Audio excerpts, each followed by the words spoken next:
Hello दोस्तों, आपका स्वागत है हमारे YouTube channel smile with education.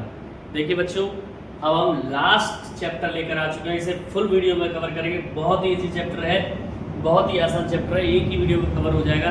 Chapter का नाम है भारतीय अर्थव्यवस्था की जीवन रेखाएं। क्या नाम है बेटा? भारतीय अर्थव्यवस्था की जीवन रेखाएं। अब जीवन रेखा क्यों कहा इसने अर्थव्यवस्था की? कि अगर ये चीज ना हो तो हमारी अर्थव्यवस्था को कोई मूवमेंट, कोई गति प्राप्त नहीं होगी। गति का मतलब है कि हम अपने उत्पादन से बनने वाली वस्तुओं को एक स्थान से दूसरे स्थान पर नहीं पहुंचा पाएंगे। ना आयात कर सकते हैं अपनी किसी भी कमी की पूर्ति के लिए, ना अपने पास से चीज़ों को निर्यात कर सकते हैं। तो उसमें सबसे मुख्य भूमिका होती है बेटा परिवहन की। तो अब शुरुआत करते हैं बिना किसी देरी के, क्योंकि हमारा देखिए उद्देश्य है नो बकवास केवल सफल कराने का प्रयास। सीधा सीधा बात करते हैं। एक देश के विकास की गति वस्तु और सेवाओं के उत्पादन के साथ साथ उसको एक स्थान से दूसरे स्थान तक वहन यानी ले जाने की सुविधा पर निर्भर करना पड़ता है। वस्तु तथा सेवाओं को लाना ले जाना पृथ्वी के 3 महत्वपूर्ण क्षेत्रों पर किया जाता है बेटा, स्थल मार्ग से, जल मार्ग से और वायु मार्ग से। तो 3 ही हमारी मुख्य जीवन रेखाएं हैं। तो भारत में 5 प्रकार की परिवहन व्यवस्थाएं हैं: स्थल परिवहन, रेल परिवहन, पाइपलाइन, जल परिवहन, वायु परिवहन। ठीक है बेटा? स्थल परिवहन रास्ता है धरती का, रेल परिवहन रेल के द्वारा, तीसरा पाइप के द्वारा, चौथा पानी के द्वारा, पांचवा वायु के द्वारा। तो विज्ञान तथा प्रौद्योगिकी के विकास के साथ साथ व्यापार व परिवहन के प्रभाव क्षेत्र में विस्तृत वृद्धि हुई है। यानी विज्ञान ने अपने साथ साथ इन चीजों को भी बढ़ाया है। तो स्टार्ट करते हैं। पहला हमारा स्थल परिवहन। भारत विश्व के सर्वाधिक सड़क जाल वाले देशों में से एक है। यह सड़क लगभग 23 लाख किलोमीटर है और रेल परिवहन की अपेक्षा सड़क परिवहन की बढ़ती महत्ता निम्न कारणों से, यानी इसका महत्व क्यों बढ़ रहा है? रेलवे लाइन की अपेक्षा सड़कों का निर्माण लागत बहुत कम है। अपेक्षाकृत ऊबड़ खाबड़ व विच्छिन्न भागों पर भी सड़कें बनाई जा सकती हैं। यानी ऐसे रास्ते जो ऊबड़ खाबड़ है वहां पर भी बनाई जा सकती है, रेलवे लाइन थोड़ी डाली जा सकती है ना? तो ये बातें हैं। नेक्स्ट है बेटा कि अधिक ढाल, प्रवणता तथा पहाड़ी क्षेत्रों में भी सड़कें निर्मित की जा सकती हैं। अपेक्षाकृत कम व्यक्तियों, कम दूरी व कम वस्तुओं के परिवहन में सड़क मित गई है, मतलब कम खर्चे वाली है। यह घर घर सेवाएं उपलब्ध करवाता है तथा सामान चढ़ाने व उतारने की लागत भी अपेक्षाकृत कम है। सड़क परिवहन अन्य परिवहन साधनों के उपयोग में एक कड़ी के रूप में भी कार्य करता है। जैसे सड़कें रेलवे स्टेशन से जुड़ जाती हैं, वायु व समुद्री मार्गों को भी आपस में जोड़ने का कार्य करती है। भारत में सड़कों को 6 वर्गों में बांटा गया है। पहला है बेटा स्वर्णिम चतुर्भुज महाराज मार्ग। स्वर्णिम चतुर्भुज महाराज मार्ग, इसको आपने कई बार सुना होगा डायलॉग के रूप में, वैसे कि पश्चिम से लेकर पूरब तक, यानी गुजरात से लेकर के अगर हम बात करें, ठीक है, इधर चले जाए अरुणाचल प्रदेश की तरफ, ठीक है, कश्मीर से कन्याकुमारी तक, कश्मीर से कन्याकुमारी। तो देखेंगे उत्तर से दक्षिण और पश्चिम से पूरब, पश्चिम से पूरब, यही कहलाता है हमारा स्वर्णिम चतुर्भुज। ये क्या कहलाता है? हमारा स्वर्णिम चतुर्भुज कहलाता है बेटा। ठीक है, ये कहलाता है हमारा स्वर्णिम चतुर्भुज। तो दिक्कत दोबारा सुन लीजिए, यानी चतुर्भुज का मतलब 4 दिशाओं की बात कर रहा है। मैं यहाँ बता देता हूँ आपको इस तरीके से, यानी वेस्ट से ईस्ट तक और नॉर्थ से साउथ तक सड़कों का जाल बिछा हुआ है। ये स्वर्णिम चतुर्भुज कहलाता है। तो भारत सरकार ने दिल्ली कोलकाता, चेन्नई, मुंबई व दिल्ली को जोड़ने वाली 6 लेन वाली राजमार्गों की सड़क परियोजना प्रारंभ की है। इस राजमार्ग का प्रमुख उद्देश्य भारत के मेगा सिटी के मध्य की दूरी व परिवहन समय को न्यूनतम करना है। मेगा सिटी जो बड़े शहर हैं उनके बीच की दूरी को आपस में कम करना। मेगा सिटी जैसे दिल्ली और कोलकाता दोनों मेगा सिटी है, उनके बीच की दूरी को कम करने के लिए यह राजमार्ग परियोजना भारत के राष्ट्रीय राजमार्ग प्राधिकरण, वो भी किसका? इंडिया का, जिसे बोलते हैं national highway authority of India के अधिकृत क्षेत्र में है। NHAI को क्या बोलते हैं बेटा? N का मतलब हुआ नेशनल, ठीक है, मैं अलग अलग लिख रहा हूँ। H का मतलब हाईवे, और ए का मतलब अथॉरिटी, और आई का मतलब इंडिया। इसके अंडर आता है वैसे भी जितने भी हमारे राजमार्ग और राजमार्ग बड़े हुए हैं, राष्ट्रीय मार्ग, वो सब NHAI के अंतर्गत है। अगला है राष्ट्रीय राजमार्ग। ये प्राथमिक सड़क तंत्र है जिनका निर्माण और रखरखाव केंद्रीय लोक निर्माण विभाग को बोलते हैं बेटा PWD, लेकिन इसमें क्या है केंद्रीय, तो केंद्र का मतलब सी लगा देंगे आगे, तो CTWD सेंट्रल के अधिकार क्षेत्र में। अब अगला आता है राज्य राजमार्ग, जो राज्यों में है, यानी एक राज्य से दूसरे राज्य तक। और राष्ट्रीय मार्ग दोबारा समझिए, ये राज्य जो है वो केवल राज्य में ही सड़कों की बात करेगा, और राष्ट्रीय जो पूरे देश में एक दूसरे से कनेक्टेड है। तो राज्यों की राजधानियों को जिला मुख्यालयों से जोड़ने वाली सड़कें राज्य राजमार्ग कहलाती है। राज्य तथा केंद्र शासित क्षेत्रों में इनकी व्यवस्था का निर्माण और दायित्व राज्य के सार्वजनिक निर्माण विभाग, यानी पब्लिक देख रहा है PWD जिसे बोलते हैं, उसके अंडरटेकिंग आता है, पब्लिक वर्क्स डिपार्टमेंट। अब आता है जिला मार्ग। जिला का मतलब जिले को जोड़ती है, यानी ये सड़कें जिले के विभिन्न प्रशासनिक केंद्रों व जिला मुख्यालय से जोड़ती है। इन सड़कों की व्यवस्था जिला परिषद की है। अब आती है अन्य सड़कें। इस वर्ग के अंतर्गत वे सड़कें आती हैं जो ग्रामीण क्षेत्रों तथा गांवों को शहरों से जोड़ती हैं, जिसे हम लिंकिंग रोड भी बोल देते हैं, छोटे सड़क भी बोल देते हैं। अब आता है सीमांत सड़कें। सीमांत सड़कें यानी सीमा के अंत वाली, बॉर्डर वाली। तो भारत सरकार प्राधिकरण के अधीन सीमा सड़क संगठन है जो देश के सीमा क्षेत्रों में सड़कों का निर्माण व उनकी देखरेख करता है। यह संगठन 1960 में बनाया गया, जिसका कार्य उत्तर पूर्वी क्षेत्रों में सामरिक महत्व की सड़कों का विकास करना है। अब बात यहाँ पर आती है सामरिक महत्व क्या है बेटा, ये रक्षा। सामरिक का मतलब होता है देश की रक्षा, यानी देश की जो हमारा बॉर्डर है उन पर जहाँ जहाँ बॉर्डर है वहाँ पर सड़कों का निर्माण करना। सामरिक मतलब सुरक्षा को देखते हुए देश की। सड़क निर्माण में प्रयुक्त पदार्थ के आधार पर भी सड़कों को दो भागों में बांटा गया है। एक तो बेटा कच्ची सड़कें और एक पक्की सड़कें। तो सामान्यतः ये सड़कें कीचड़ और कंकड़ से निर्मित होती हैं जो ग्रामीण क्षेत्रों में पाई जाती हैं। अब अगली पक्की सड़कें, ये सड़कें सीमेंट, कंक्रीट व तारकोल द्वारा निर्मित सड़कें होती है। आजकल तो यही ज्यादा है पक्की सड़कें। अब आता है सड़क घनत्व। प्रति 100 वर्ग किलोमीटर क्षेत्र में सड़कों की लंबाई को सड़क घनत्व कहा जाता है। दोबारा सुन लीजिए, प्रति 100 वर्ग किलोमीटर क्षेत्र में सड़कों की लंबाई को सड़क का घनत्व कहा जाता है। यानी 100 किलोमीटर के दायरे में जो सड़कों का लंबाई है, चौड़ाई है, वही सड़क घनत्व है। देश में सड़कों का वितरण एक समान नहीं है। इनका घनत्व जम्मू कश्मीर में 10 किलोमीटर प्रति 100 वर्ग किलोमीटर से लेकर केरल में 375 किलोमीटर प्रति 100 वर्ग किलोमीटर तक है। अब आता है सड़क परिवहन की समस्या। लगभग आधी सड़कें कच्ची हैं तथा वर्षा ऋतु के दौरान इनका प्रयोग सीमित हो जाता है, पानी बढ़ जाता है। राष्ट्रीय राजमार्ग भी अपर्याप्त है। शहरों में सड़कें अत्यंत तंग व भीड़ भरी है। अधिकांश पुल व पुलिया पुराने और तंग हैं, पुराने हो चुके हैं, जर्जर हो चुके हैं। बात अगला रेल परिवहन। भारत में रेल परिवहन वस्तुओं तथा यात्रियों के परिवहन का प्रमुख साधन है। रेल परिवहन अनेक कार्यों में सहायक है, जैसे व्यापार, भ्रमण यानी घूमना, तीर्थ यात्राएं, लंबी दूरी तक सामान का परिवहन करना, ठीक है ना।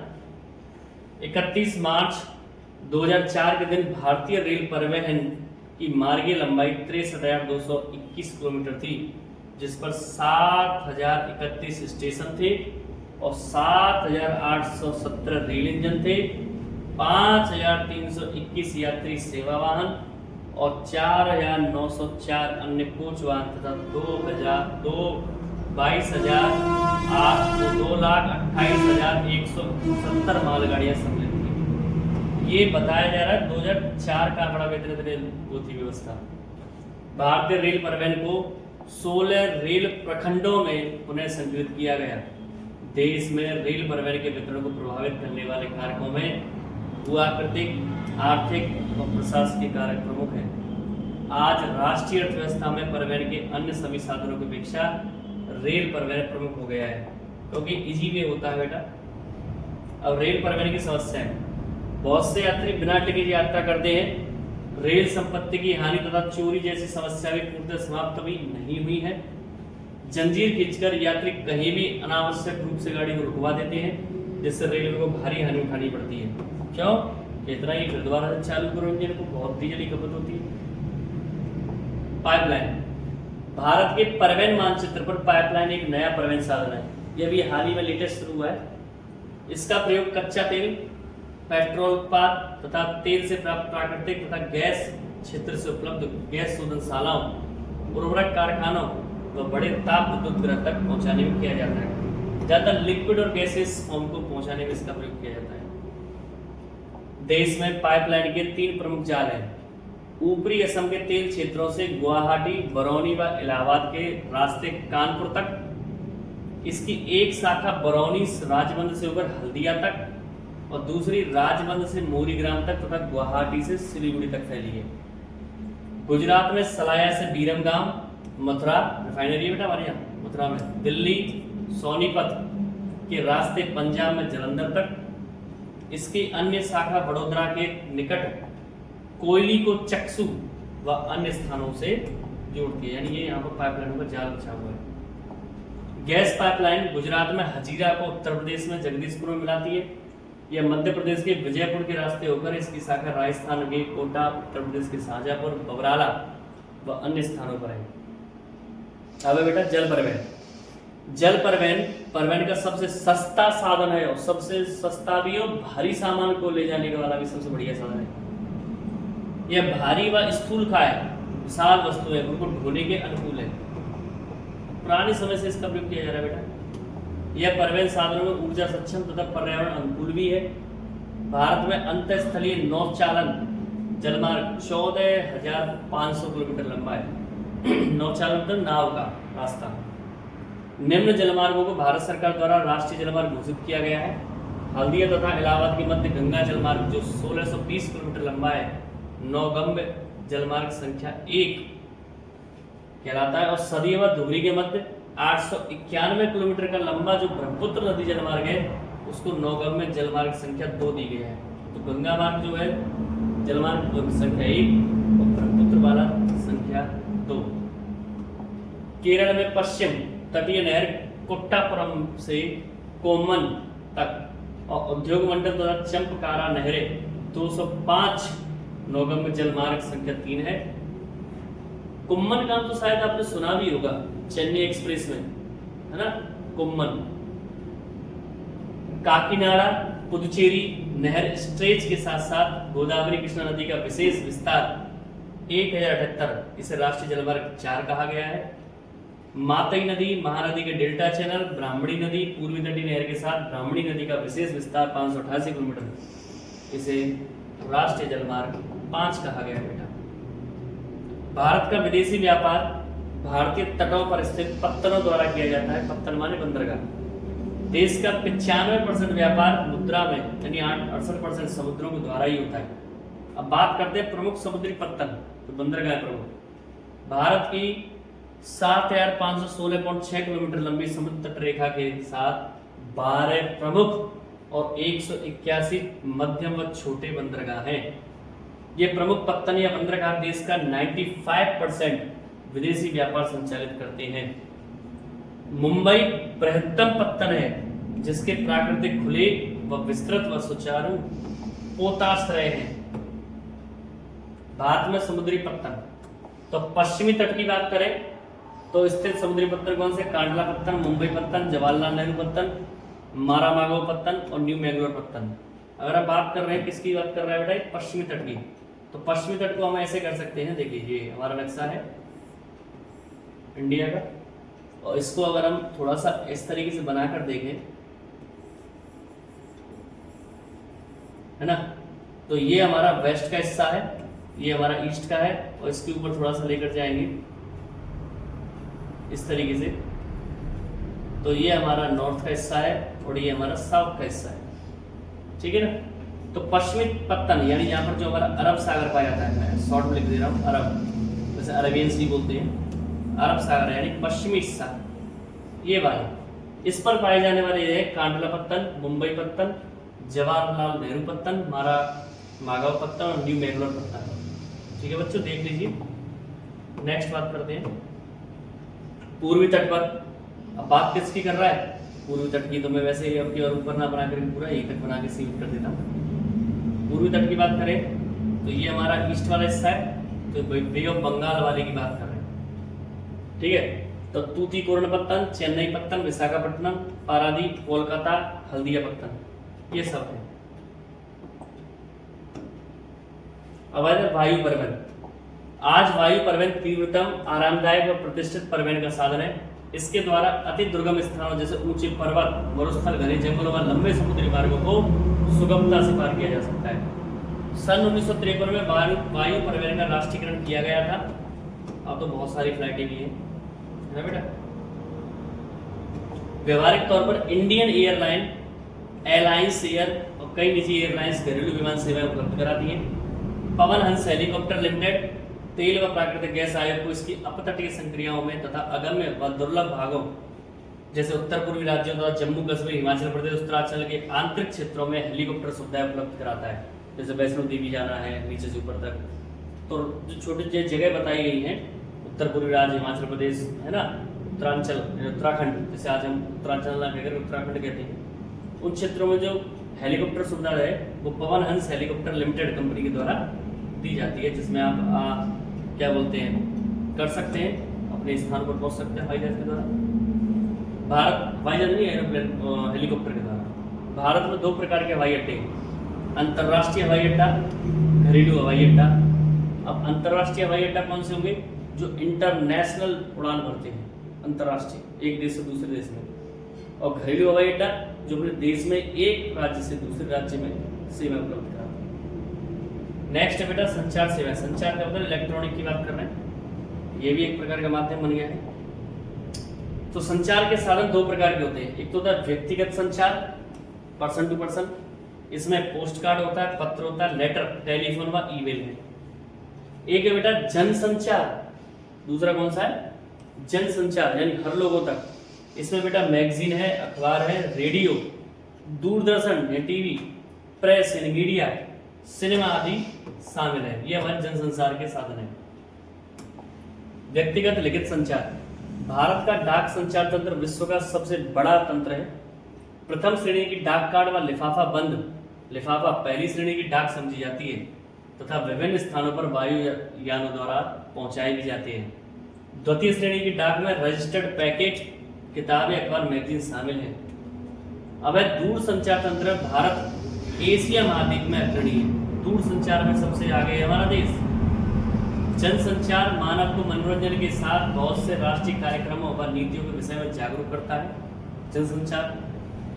अब रेडियो की बात करें तो रेडियो का काम है कि आकाशवाणी यानी ऑल इंडिया रेडियो राष्ट्रीय, क्षेत्रीय, स्थानीय भाषा में देश के विभिन्न भागों में अनेक वर्गों के व्यक्तियों के लिए विविध कार्यक्रम प्रसारित करता है और सूचनाएं भी देता है। मौसम की सूचनाएं भी मिलती है।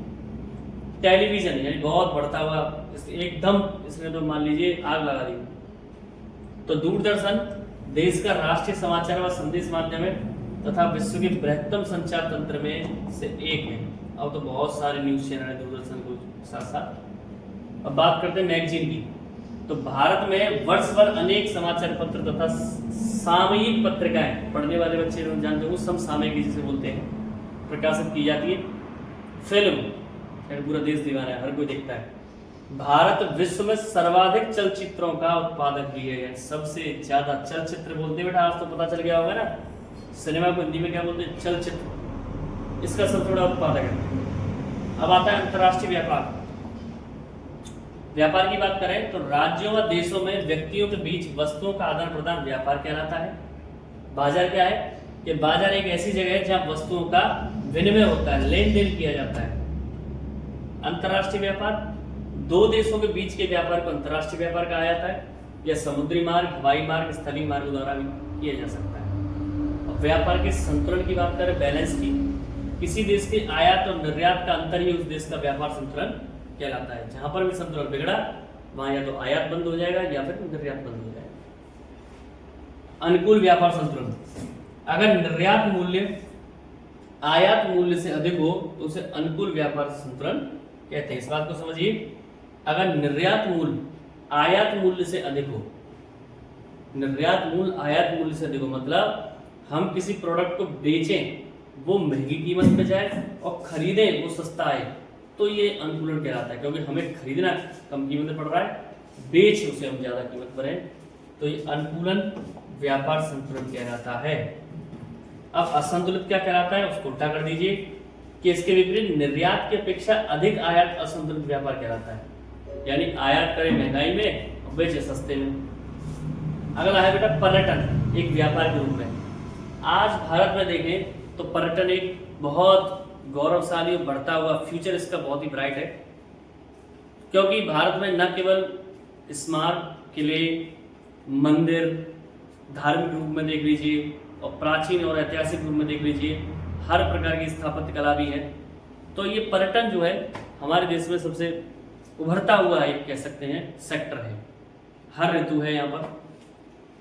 तो वर्ष 2003 की अपेक्षा 2010 के दौरान देश में विदेशी पर्यटकों के आगमन में 11.8% वृद्धि दर्ज की गई, जिसमें 64,889 करोड़ विदेशी मुद्रा प्राप्त हुई। 150 लाख से भी अधिक व्यक्ति पर्यटन उद्योग में प्रत्यक्ष रूप से लगे हुए हैं। 150 लाख से भी ज्यादा क्यों? कोई गाइड के रूप में, कोई नाव चला रहा है, कोई बेच रहा है सामान, ये चीजें। पर्यटन का महत्व, पर्यटन राष्ट्रीय एकता को प्रोत्साहित करता है तथा स्थानीय हस्तकला और सांस्कृतिक उद्यमों को प्रश्रय देता है। स्थानीय हस्तकला कैसे? जिस जगह अंग्रेज जाते हैं, जिस जगह पर्यटक जा रहे हैं, वहाँ की जो कला है, हाथों की बनी हुई चीजें, उन्हें भी देख पाते हैं, वहाँ की संस्कृति को भी समझ पाते हैं और देश की एकता को भी देख पाते हैं। अंतर्राष्ट्रीय स्तर पर हमें संस्कृति तथा विरासत की समझ विकसित करने को सहायक है। और विरासत तो है ही बेटा, सहायक क्यों है? क्योंकि हमारी संस्कृति को, देश के ज्ञान को, मतलब हमारे देश की प्राचीन सभ्यता को बनाए रखता है। तो इस प्रकार हमारा ज्योग्राफी का सेगमेंट एक पूरा कंप्लीट हो चुका है। आपको खुशी होनी चाहिए। तो हम इसके बाद आपको एमसीक्यू देना शुरू करेंगे। हमारा एक ही प्रयास था, हमने कहा था कि नो बकवास केवल सफल कराने का प्रयास। तो सफल कराने के लिए हमारा ज्योग्राफी का सेगमेंट पूरी तरह से कंप्लीट है। रिवाइज कर लीजिए, आपको एमसीक्यू अब मिलने ही वाले हैं, आपका इंतजार खत्म होने वाला है। और हमारे साथ जुड़िएगा, चैनल को प्रमोट कीजिएगा, लाइक कीजिएगा, शेयर कीजिएगा, कमेंट कीजिएगा। Stay healthy and stay fit. जय श्री श्याम।